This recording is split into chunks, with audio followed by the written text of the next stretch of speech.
오늘 우리가 함께 읽은 시편 29편은 시편들 중에서 가장 오래된 시편으로 간주됩니다. 시편 8편과 19편과 같이 온 피조 세계를 창조하시며 다스리시는 하나님께 드려진 찬양입니다. 다윗은 이 세상을 창조하시고 다스리시는 하나님, 오직 하나님께서만이 진정한 왕이심을 고백하며 찬양을 시작합니다. 본문 1절의 말씀입니다. 너희 권능 있는 자들아 영광과 능력을 여호와께 돌리고 돌릴지어다. 지금 다윗은 너희 권능 있는 자들을 부르며 영광과 능력을 여호와께 돌리라고 아주 강하게 요청하고 있습니다. 그렇다면 너희 권능 있는 자들은 누구일까요? 히브리어를 보면 이 부분을 베네 엘림이라고 기록하고 있습니다. 지역해 보자면 신들의 아들들이라는 뜻입니다. 고대 근동에서 이런 표현으로 불리는 사람들이 있었습니다. 각 나라에서 왕과 같이 큰 권세를 가진 사람들입니다. 영광과 능력을 자랑하는 자리에 앉은 사람들이죠. 그런데 시인은 그것을 하나님께 돌리라고 말하고 있습니다. 그것도 두 번이나 연이어서 말이죠. 이것은 영광과 능력이 오직 하나님께만 속했다는 표현입니다. 세상의 권력자들은 이것을 잠시 위임받았을 뿐이죠. 그러나 그것을 잊고 교만하게 구는 사람들이 참 많았습니다. 대표적인 사람이 다니엘서 4장에 기록된 느부갓네살 왕입니다.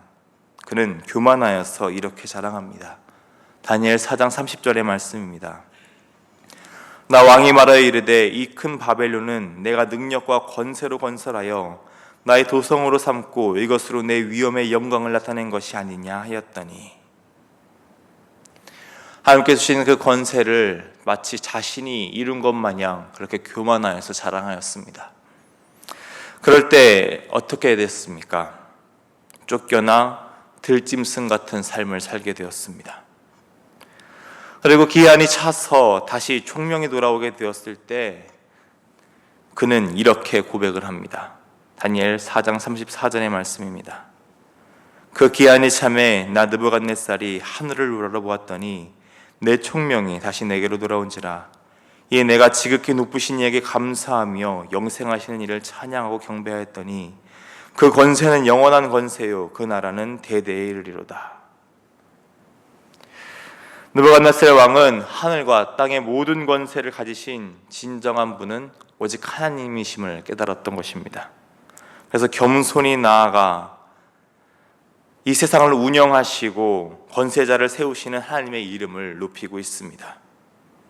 그리고 하나님의 이름에 합당한 영광을 돌리고 있죠. 하나님께 예배하는 삶을 삽니다. 오늘 시인이 찬양한 이전의 말씀과 같이 말입니다. 여호와께 그 이름에 합당한 영광을 돌리며 거룩한 옷을 입고 여호와께 예배할지어다.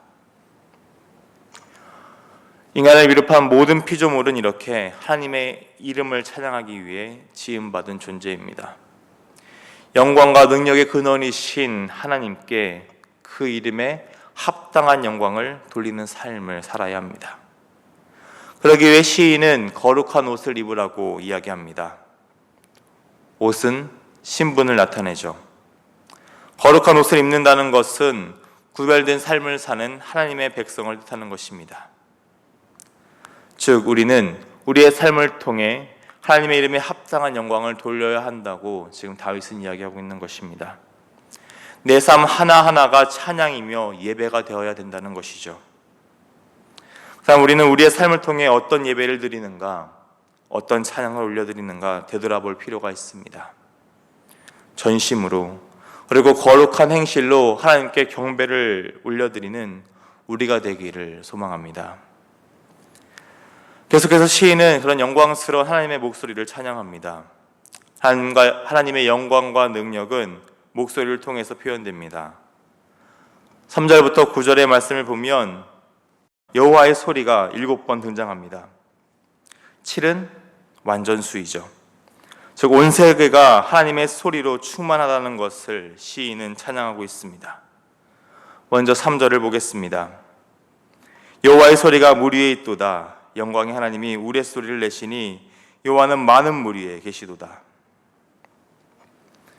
고대 근동에서 물은 종종 신으로 표현됩니다. 가나안 신 중 혼돈의 신 얌이 대표적이죠. 얌은 바다를 상징합니다. 또한 우레소리는 이 당시 바알을 상징하는 것이었습니다.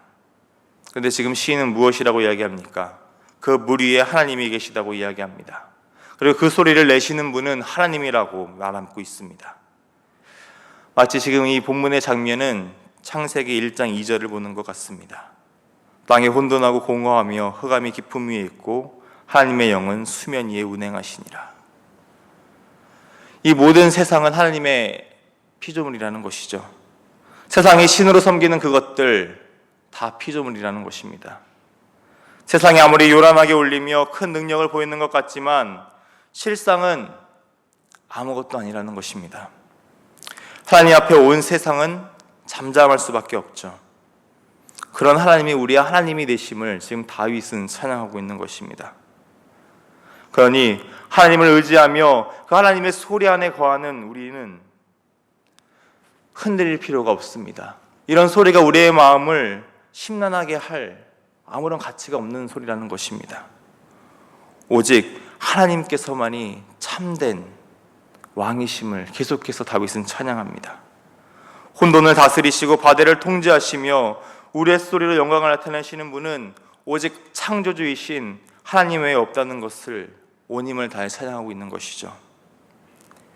계속해서 시인은 여호와의 소리가 온 세상을 울리는 것을 찬양합니다. 5절의 말씀입니다. 여호와의 소리가 백향목을 꺾으시며 여호와께서 레바논 백향목을 꺾어 부수시도다. 말씀 속에 백향목이 등장합니다. 백향목은 수목의 왕이라고 불리는 나무입니다. 하늘을 찌를 듯 높이 자라며 강하여서 쉽게 꺾이지 않는 나무입니다. 그래서 많은 왕들이 왕궁과 신전을 지을 때 사용한 나무죠. 성경은 이 나무를 안정과 번성을 뜻하는 나무로 소개합니다. 그리고 또한 교만의 상징으로도 표현되죠. 6절을 보면 레바논과 시련이 등장합니다. 가나안의 높은 산으로 기초가 흔들리지 않는 견고함을 상징하고 있습니다. 그러나 이 둘 아주 견고한 수목의 왕, 결코 흔들리지 않을 것 같은 이 땅의 산이 하나님의 목소리 앞에 흔들리고 꺾이게 됩니다. 세상의 그 견고함이 철 모르는 송아지처럼 날뛰고 흔들리게 되죠. 영원히 견고하고 꺾이지 않을 것 같은 그런 세상의 권력, 세상의 교만을 꺾으시는 하나님의 소리가 등장하고 있는 것입니다. 하나님의 놀라운 그 역사를 찬양하며 온 세상의 주관자는 오직 하나님뿐이심을 다윗은 다시 한번 고백하고 있는 것입니다.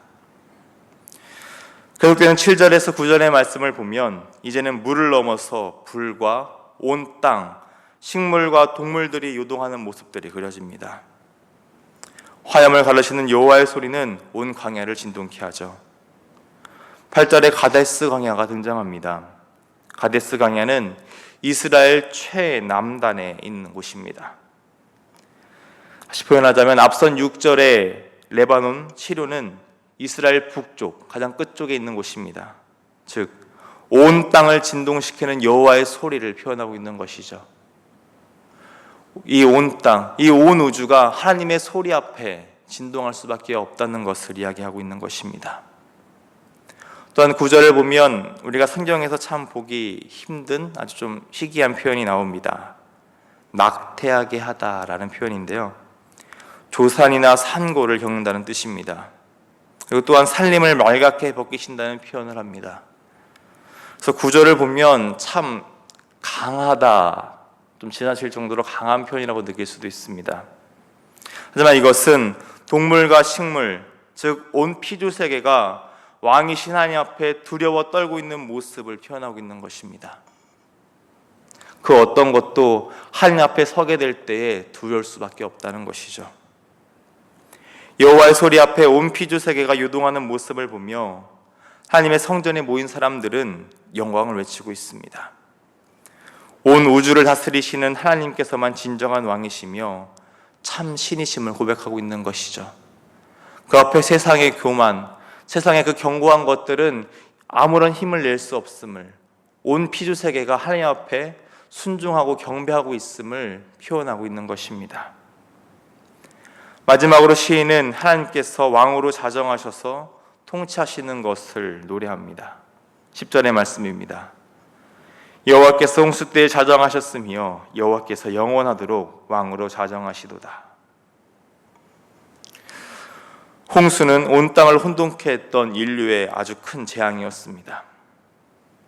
이 당시 근동의 신화들을 보면 동일한 홍수의 사건들이 기록되어 있습니다.